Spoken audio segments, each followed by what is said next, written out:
Hey guys, Museman here back with another Identity 5 video. In this video, I'm going to be taking a look at some more of my Bloody Queen gameplay. So yeah, let's take a look. Alright, so yeah, this is the first match I'm going to be showing you guys. It's on Eversleeping.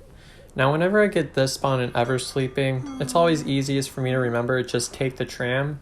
The tram will always take you to a survivor that is over here. So this is what I like to do whenever I spawn over on this side of the map, and you can see survivors trying to hide there. I found the dock. Ends up getting a nice pallet stun on me though, but I'm gonna end up chasing the dock over this way. I'm gonna throw down a patroller so that I'm gonna be able to get a relatively easy first hit on the doctor here. And you can see I'm chasing the doctor right here, first hit. Now she does have that veteran buff, so she's going to go ahead and be able to zoom away. This doc is able to juke my mirror out pretty well, so I'm going to go ahead and continue on this way. And I should be able to get this hit right here if I do a charge attack, and you see I'm able to do that. And already within like the first 30-45 seconds of the game, I have my first down. This is about average speed for my usual down in a game. I'm able to hit the prisoner there by reaching out to that cipher over there. And I was going to go for another hit, but instead I had to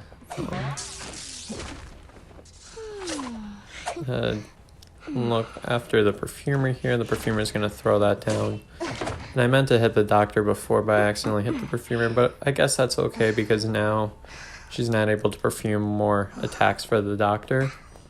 So what I'm going to do is I'm going to use my mirror here. And I'm going to take advantage of the spawn here. And I'm able to use that to get an easy hit on the doctor there. So you saw I was able to use my mirror and I used my mirror and I was able to get a down on the doctor using that broken mirror spawn.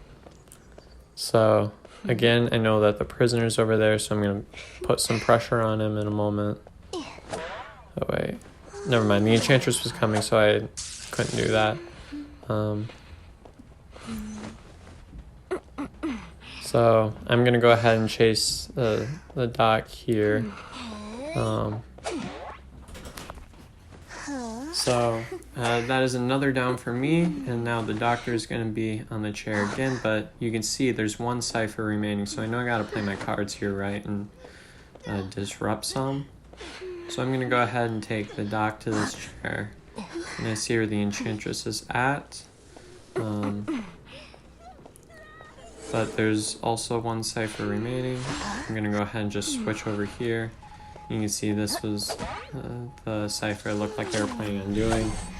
And just to mix it up, I decided to go right through that pallet there and hit the perfumer. And I was able to do that just fine.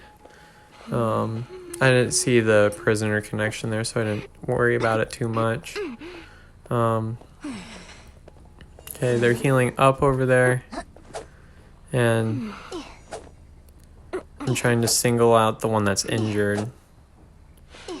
I'm going to go ahead and switch at the last moment. Now watch what I do. I'm just going to go ahead and take the shock here, but after that, I see she's going for the perfumer there, so I'm going to switch to teleport.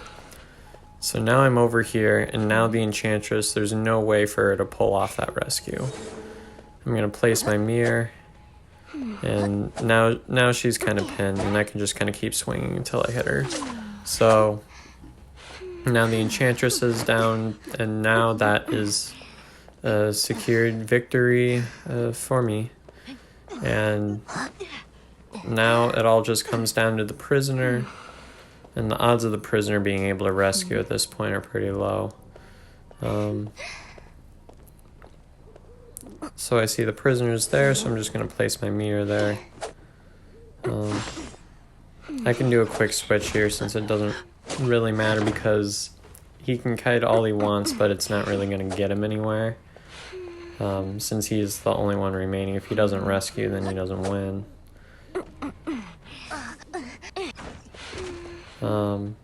And I can go ahead and make my way around because all I need to do here is defend the chair. I don't need to chase him that much. So the prisoner's making his way over there. I'm going to go over here, mirror rotate, find where he's at. And I see he makes his way over this way. Now that I see the dungeon is over here. And the chair is almost done. So this prisoner's done a pretty good job thus far. And the dungeon is right there, but at this point, all I need to do is camp the dungeon because there's nothing he's going to be able to do. I can wait for my mirror cooldown. And now there is really nothing that he can do. So I get the down on the prisoner, and that is the end of game 1. So now we're going to get on to the next game, which is on Red Church. I decided to go a slightly different build, just having a little bit more of like that anti-stun because there is an enchantress in the match. I like to come over to this spawn sometimes because sometimes there's a survivor that'll make their way over this way. And I end up finding the seer nice and early. Get a nice early hit on the seer. I'm going to go ahead and continue chasing him here. And watch what I do here. I don't want to waste too much time. So I just wait for my cooldown to end, and I'm going to throw down my patroller here. And honestly, that was kind of a waste of a bird, because even if I hit the bird, it doesn't get rid of the patroller. You can see that right there. So patroller is a pretty nice counter to seer if you're chasing the seer himself and you need that second hit. Just go ahead and throw down a patroller and you'll be all good. So I see the enchantress being highlighted through wanted order, but I'm gonna go ahead and use my mirror there. Be sure to get the survivors off the ciphers here. And I end up seeing the perfumer coming for the rescue. Bait the perfume. And I'm actually going to hit the perfume there. I was expecting the perfumer to try to undo that damage. However, she decided not to and get the rescue before half, which I personally think was a smart decision. Although this perfumer did not have Tide. In my opinion here, whoever had Tide should have been the one to go for the save. And then Mech's usually the second rescue. So at this point, I should expect the mechanic to go for the rescue because there are a lot of people injured. I end up seeing the survivors over here through the wanted order. So I get a nice hit on the enchantress here. And I end up hitting the chair behind me there. But I see my tinnitus is going off, so I know I need to stay nice and close to the chair. I see the mechanic right here. Mechanic knows she's not going to make it in time. She should have made her way earlier, but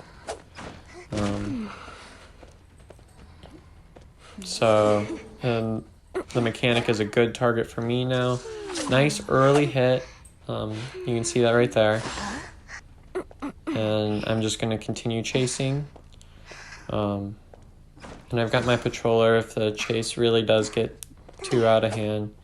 Honestly, those were 2 hits that I almost feel should have, at least one of them should have hit. But either way, I'm still on the mech's tail, and I'm able to get an easy down with my mirror right there. So I can take the mechanic to the chair, and it looks like they were just healing up, so I didn't need to worry about them cipher rushing so much when I was chasing the mechanic, which is all good. And I'm going to take the mech to the chair. And now I can expect the enchantress to come for the rescue here. The bot's decoding there, but I end up seeing the enchantress off in the distance. Get a nice early hit on the enchantress. Gonna mirror rotate right here. Enchantress does a nice couple jukes there, but I'm gonna go ahead and the perfumer is right here. I was almost kind of expecting a rescue after half, but I'm gonna get another hit on the perfumer just so she can't take more attacks. And then I'm just gonna go ahead and down the perfumer. And it's all right that I do that because she doesn't have Tide. There are so many people injured that I don't really need to worry about Mech Cypher Rush so much, because she can really only decode with one body at this point. Which would be the bot, which is not at a cipher currently because the bot finished that cipher. And I wasn't expecting the mechanic to go for a rescue, but I was distracted looking for where other people are at. That she was able to do that, and so now the mechanic is hit. So I'm gonna go ahead and continue chasing the mechanic because the mechanic was also chaired. I can just continue that chair progress instead, especially being that she's already been hit. So I'm gonna go ahead and take the mech to the chair here at Wedding, and this is a good chair for me here because it's kind of in the middle of some of those ciphers, so I can patrol wherever it needs patrolling. And I'm gonna summon my mirror, and it's kind of annoying that the thing on over my head from the Enchantress kind of gets in the way there. But my tinnitus is going off, so I know I need to guard the chair as well. And now we can kind of see at this point that it's just the mechanic spot going for the rescue. And I end up seeing the perfumer there. And I think that's the next chase I'm going to pick up. I'm going to mirror rotate. It goes quite some distance, so I'm going to go ahead and switch there. There's only one cipher remaining, but even if they get the cipher pop, it's still a 3-man for me, so I'll take it. The perfumer here is just... yeah, I was expecting a cipher pop here, honestly. I thought they had enough time to get that primed, but I guess not. So I guess I'll just take the perfumer to the chair, and at this point the Enchantress had 5 stacks, so I had an idea that the Enchantress was going to be going for the dungeon here. And being that the chair's almost done, I can kind of determine that a rescue's not really going to happen here real soon, so I'm going to go ahead and make my way to a random dungeon spawn. And from here, I can just see whether the dungeon is here or not.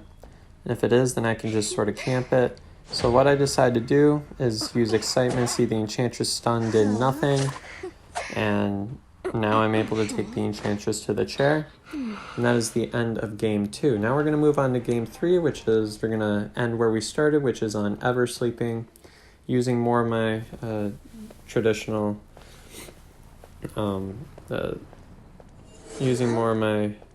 build here for Bloody Queen, and I see the female dancer right away. You can see sometimes I still end up getting juked, and I don't think that'll really change no matter how long someone plays, or you're eventually going to be able to get juked out a bit.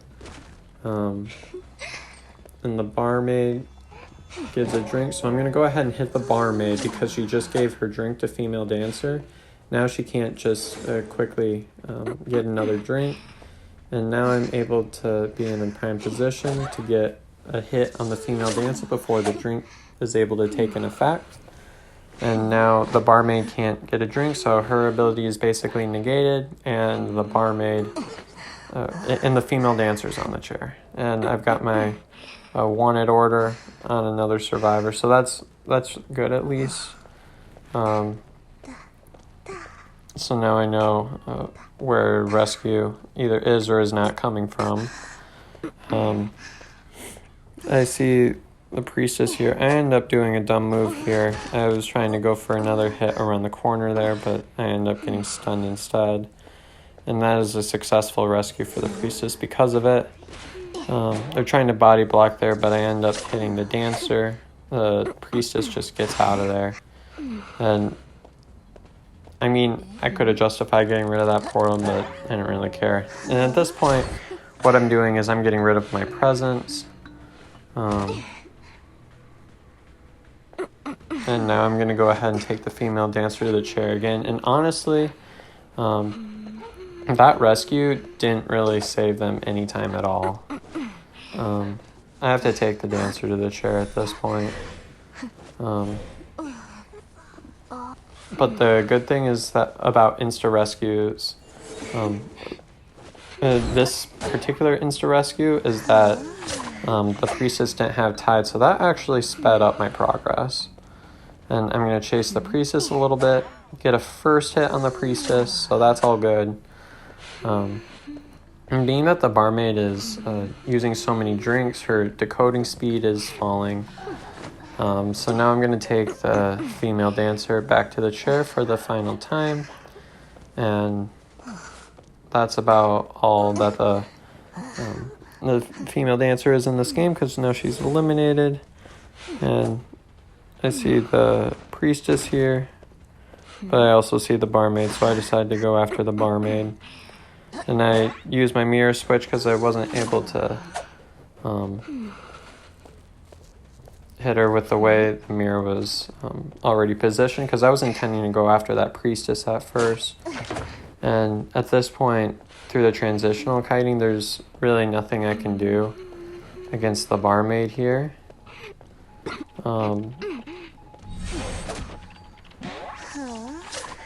So I get a hit on the barmaid there. And being that she went through it before it was over, I wasn't able to get a double hit on the barmaid there, but otherwise I definitely would have. In this little area here, you kind of have to break those pallets. There's really no avoiding them. They're kind of like God pallets there. You can't really work around those super well. And I don't know what the barmaid was doing. The barmaid honestly should be decoding at this point. And the entomologist ends up pushing me to the point where I'm able to get the terror shock. Literally speeds me up, so I don't really know what the entomologist was doing at that point. But I was like, hey, I'll take it. So now I'm going to go ahead and take the barmaid to the chair. And I see that the priestess is around here. I'm going to get hit on the priestess so she can't rescue. And I knew I was going to be pushing it, and the barmaid does end up struggling away, even though I was really close to a chair. So now I can just use my mirror, and this is going to be relatively quick down for me because I'm able to use my mirror rotate and down the barmaid nice and fast. So the benefit of that was, okay, they were just healing during that time, so ultimately we're back kind of where we started. But I know they're kind of generally over in that area, so I can go ahead and get the first hit on whoever's intending to rescue. And the unfortunate thing here is the entomologist got a calibration, so yeah, that happened. And the priestess was able to get over there. Look at that. I ended up getting hit by the tram. It was so sad. And oh yeah, this match was pretty sad. So yeah, I go over here, and the survivors get so lucky here. I mean, I'm gonna be honest. I get stunned again. So the barmaid was hiding there. She makes her way around. I get hit by the tram again, so that was just a bunch of free stuns, which this is why I like carrying that desperate flight for things like this. That stun at least didn't totally kill my chase. And the priestess is over there. And this is the annoying thing about some of those portals there. Is that, like, even if I was trying to, like, pin the survivor there, I mean, ultimately she just kept going back and forth through it. I had to break it. And the priestess is over here. I have to break this pallet as well. Go through that portal, or I could just make her way over this way. Honestly, that priestess could have just camped that portal there, but she tried transitioning to a better area. And you can see that this is kind of her downfall because I'm able to sort of, I guess, jump scare around the corner with my other mirror. And now I'm able to take the priestess to the chair again. Again, still one cipher remaining, so I know, okay, I'm gonna look out for which ones are the wailing ciphers. And I'm looking around, seeing where the wailing is coming from, but they're actually healing here too, so I'm gonna actually walk to one of these ciphers and see if I can find where the survivors are coming from. See, they're not decoding there, but they're decoding right over here. I get it down on the barmaid here. And I'm gonna go ahead and switch here. And now the barmaid is going under the chair for, I believe, the second time. And I know I gotta pay attention to what cipher she was just at, so I'm gonna make my way over this way. And I switched to abnormal here and knock that cipher down a bit, so now they have to spend a lot more time if they ever want to finish that cipher there. So I can prevent that a cipher pop there. So I'm going to use my mirror here. I was honestly kind of surprised that didn't hit. And again, with the entomologist helping me there, that honestly could have been a juke without the entomologist there. But I end up taking the barmaid to the chair for the final time. And I see the entomologist there, but if she's not decoding, she's not a threat there, so I'm going to go ahead and mirror to the survivor that is decoding, which is the priestess. And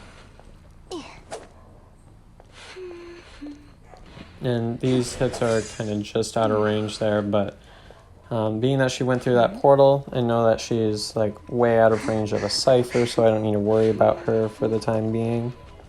And I know I've got my abnormal cooldown almost completed, so I'm going to make my way back around and just sort of camp this cipher and make sure they don't pop it early. And you can see these survivors keep coming back, so of course I'm going to sort of camp this cipher here.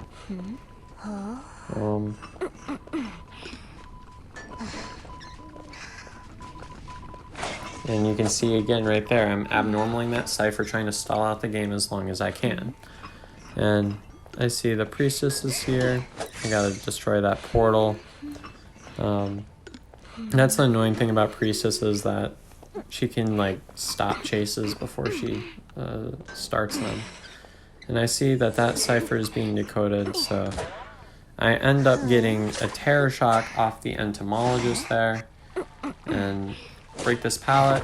Obviously the priestess isn't going to be able to do a cipher pop in time.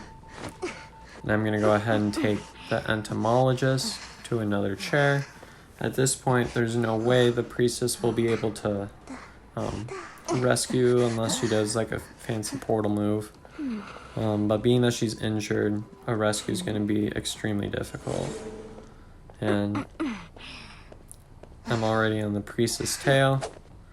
And I'm going to go ahead and switch with my mirror there. At this point, she's so far away from the entomologist that there's not really any hope that she's going to be able to get that rescue in time. I don't want to risk hitting that portal there, so I just kind of settled for being right there. That was a really long stun from a portal here. But she does end up making her way to the rescue, but ultimately doesn't matter because she didn't bait a hit with a chair or anything. I can get this entomologist eliminated. And actually what I do is I end up trying to hit the priestess there with the survivor. And I'm actually successful in juking around these pallets with the entomologist. And now it's GG's. So yeah, that's the game. I hope you all enjoyed. Well, I hope you all enjoyed this video. I hope you found it to be a useful resource to you, and I hope you're at least learning a thing or two by watching these. And don't forget to leave a like and subscribe for more content like this, and I'll see you next time.